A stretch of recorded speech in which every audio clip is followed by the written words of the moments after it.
Pangulo. Magandang araw sa ating lahat, no? Ngayon pong gabing ito, natutuwa tayo dahil ito na po ang pinakamalaking bilang. Padagdag tayo ng padagdag araw-araw. Bukas, mas marami na tayo. Aabutin natin ang 500,000. Pag iabot natin ang 500,000, may bago na tayong Pangulo. Ayon nga kay Kungkong, pangarap yan, pangarap. Ang ating Pangulo, alam po ninyo, na pag nangako, sasabihin 20 pesos ang bigas, sasabihin hindi natin kaya yan, pangarap lang. Ang ating Pangulo, hindi niya maintindihan na yung pangarap ng mga Pilipino at pangako nila, kaya sila binoto dahil pinangakuan nila, tinapatan nila yung pangarap ng mga Pilipino. Pero ayon sa administrasyon ni Marcos, ang pangako ay nangangahulugan na hindi matutupad. Sanay na sanay. Mga kapatid, ngayon lang po, kanina, pabida na naman ang ating Pangulong Marcos. Bakit? Pinakakalat nila kasabwat ni Tunying. Huwag po kayong maniwala na bumaliktad na si Tunying. Pinababago lang ni Tunying. Pinababago lang ang pangalan ni Marcos. Bakit? Ayan po, katulad niyan. Ang usapan po ngayon, ayon kay Tunying, hindi na po, inatras na po ang impeachment para kay Bibi Sara. Dapat ba tayong matawa? Eh wala nga kayong may isang pangreklamo. Matagal yun ang sinasabi, yung tungkol sa confidential fund, wala naman talaga kayong maikaso. Bakit? Dahil ang mga Duterte ay hindi magnanakaw. Ang Duterte naglingkod ng 6 na taon. Ombudsman na nagsabi. Ombudsman na nagsabi na walang kaso. Ito po, ang nakakatawa, sinabi ni Bibi Sara, way back no nagsimula po sila dito sa investigasyon na to. Ano sinabi ni Bibi Sara?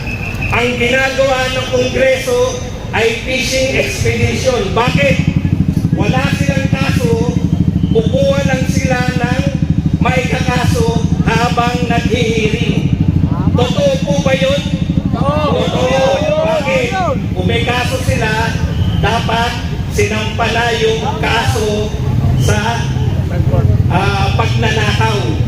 Dalawa po ang pwedeng ikaso sa pagnanakaw. Yung pong graft and corruption at saka plunder. Meron po bang kasong plunder at graft and corruption? Wala! Ano ang balak nilang ikaso kay Bibi Sara?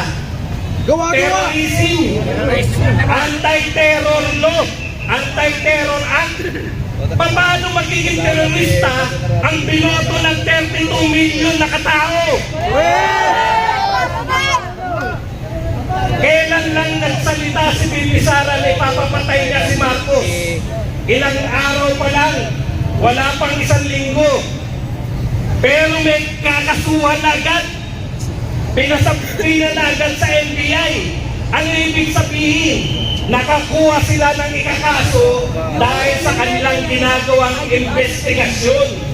Pero yung iniimbestigahan nila na confidential fund, may kaso na ba? Wala. Walang kasong pagnanakaw. So malinaw na ito po ay fishing expedition. Naghihintay sila na may masabi ang mga Duterte. Naghihintay sila, imbitahin ng Duterte, pag may nasabi, kakasuhan nila. May nasabi ba yung mga Duterte? Meron. Bakit nagsalita si Bibi Sara? Na pag siya namatay, may kinausap na siya maghiganti. Kasi may banta sa kanyang buhay. Diba? Bakit niyo siya itinimanda sa sinabi niya na pinagtatanggol niya lang ang kanyang buhay kung siya ay mamamatay? Tsaka lang kilala na po namin kung sino po ang hinay Kaya pala takot na takot ang Malacanang. Tama! Ang kinausap ni Bibi Sara ay si John Wick. Takot na takot. Impeachment. Atras daw ni Marcos. Bidang mabida na naman si Marcos. Wala naman kayong kinakaso. Ano i-atras nyo? Natatakot. Wala naman kayong pwedeng ikaso kay Bibi Sara. Ano ang i-atras ng kaso? Alam nila, mamatapang si Sara. Pinaglulukon ninyo ang mga tao. Nanginginig. Nagpapabango lang kayo, hindi na kami magpapabudol. Kasuhan nyo si Bibi Sara nang mapahiya kayo sa mundo. Nanonood sa atin. Ang nagaganap ngayon ay pinanunood ng buong mundo. Tama! Mukhang tanga ang mga taga-Malacanang, mukhang tanga ang mga taga-Kongreso. Dahil wala naman silang iniimbestigahan. Ano ba ang ninakaw ng mga Duterte? Meron. Ang ninakaw ng mga Duterte ay ang mga puso ng mamamayang Pilipino. Hindi nila makukuha yan. Habang buhay na. Duterte! Duterte! Duterte! Duterte! Duterte! Duterte! Tuwang-tuwa kami, nariyan po yung mga taga-media. Nariyan ba yung media? Wala? Wala mga bias. Nanood kami. May pinanood ako taga-Channel 7. Kami nakikiusap sa inyo na pumarehas kayo. Tama. Magpadala sa pera. Meron kayo hinaharas dito. Ayaw na magpakuha ng video. Kinukunan nyo pa, pinagtatawanan nyo. Pag ayaw po magpakuha ng video, huwag nyong kunan. Baka kapal ang mukha niyan. Okay. Mga kapatid, suportahan po natin ang pamilyang Duterte. Sabi po, marami kami mga viewers nagsasabi, Badong, konti lang naman tayo. Tsaka na kami pupunta pag dumami na. Pag million na. Mami, moment ko muna po. Kung ka lang. Sabi po ng mga viewers namin, tsaka na kami pupunta dyan pag million na.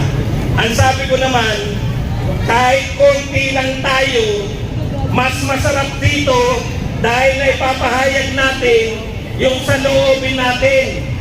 Di po ba?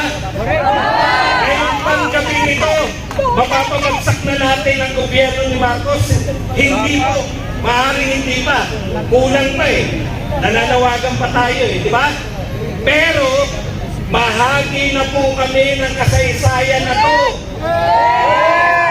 May mga nakausap po ako rito. Taga-EDSA 1. Tinanong ko, million na ba kayo kagad doon nagsimula? Nagsimula kami sa ganon, 100. Nagsimula sila sa 100. Ito po. Si Bot sa Pleno, ang kasama ko nung araw. Dito sa welcome Ayan. kami. O, mamon ko muna to. Mamaya. Nagsimula sila, 100, 200, umabot ng milyon. Tayo, pang ilang araw pa lang natin to, libo-libo na ang narito.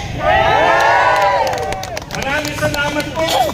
Duterte! Duterte! Duterte! Duterte! Duterte!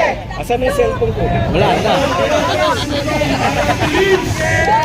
Binibira ka dito ah. No! Galit na galit ka. Wala. Wala pa sa pijan. Hoy, magpakape naman kayo kay Batong. Pagkapi na ngayon, pagkapi. Nilabas para sa Alam nyo, ang sarap yung sinabi ni Badong Arantilis Binibira ka rito na tayong lahat ay kasama na sa kasaysayan ng Republika ng Pilipinas. Ako, di naman masyadong matanda. Bata tong bata. Di ko man sinabi matanda ka, bata. Mas bata kung sa kaliwa, kung hindi man ako nakasama ng EDSA 1 na nasipa si Ferdinand Marcos Jr. Sa EDSA 2, di ako nakasama. Baka ngayon ho, 8 sa 3, sisipain natin si Bongbong Marcos Jr. Kasama tayong lahat. Yes!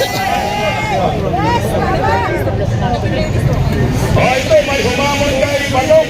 Sir, bigatan mo sila kasi mabigat yung binitawan. Palagpagan po natin ang gustong magayang ng kanyang at ang daming Bitirano, Diesel, Anastasio. Magandang umaga, gabi, hapon, saan man panig ng ligid tayo mga Stop. Pabot yung bag. Amin na yung bag. Akin yung bag. Yung bag ni Badong. Ang daming pila nito. Ang daming pila niya. Ang daming pila nito. Sir, alawa ka namin. medyo tayo lang tayo kasi mga naon sa akin, baka kailan. Isa ako sa basic na pangangailangan ng tao. Tayo pong lahat na narito ay saring-saring sekta. Don't care where we belong. Ang alam lang natin ay dalawang basic principle ng commandments. Mahalin natin ang Diyos, mahalin natin ang ating kapwa na katulad ng pagmamahal natin sa ating sarili. We are going by the numbers.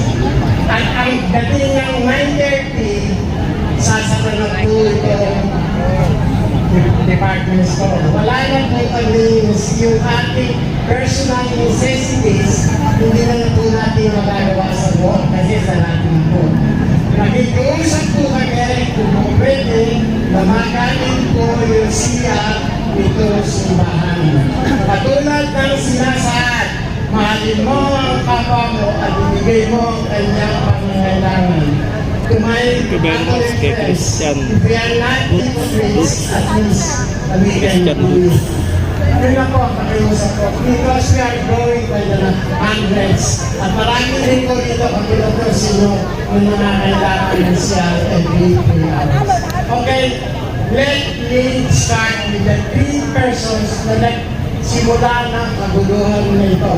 Si Bongbong Marcos, ang kanyang asawa, at si Kathleen Romualdez. Alam niyo ba sa mga panahon na ito, ang posisyon ni Roosevelt ay nanganganib ng mapalitan? Alam niyo ba kung sino ang papalit? Babae. Sara Pilipina Duterte. pa. At yan ang asawa ni Bongbong Marcos. Bakit ko nasabi na papalitan niya si Roosevelt? Sabihin mo ang kasamaan, lahat meron siya. Smuggler, Use, Si Martin. Smuggler. Aranita, yung international eh. Kasalihin ng lahat. Kaya nga natako yung sweat na pupupatay na. Hindi mo na kaya talugin ang babae na ito. Nag-qualified 10 to 15 years. Sabi ni Lucifer, I have to give back my throne to this Filipina lady. Her name is Lam. Alam niyo naman, tayo ay nagdurusa ngayon. Bakit? Dahil ang banal na espiritu na dapat na gumagabay sa ating Pangulo ay wala. Bakit? Lagi siyang banga.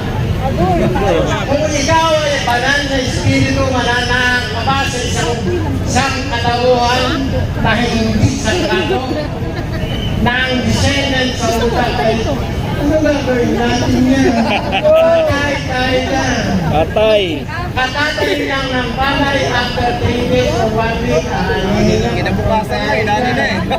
Pero pagka nagbasa nila basta, very prudent in this. Magaling naman siya talaga. Lalo siya sa London. Thank you kay Andre ko sa 1,600 din. Itong laban na ito, katulad namin mga senior citizen, nagpunta ako sa siya, nagkama na sa Mercury. Nag-siya kami, meron na siyang dalang tungkol. Kami meters bago mo mahiro. Bakit siya nandito? Ako para sa sarili ko, it's not fight for myself. It is a fight for my sons and my sons' sons.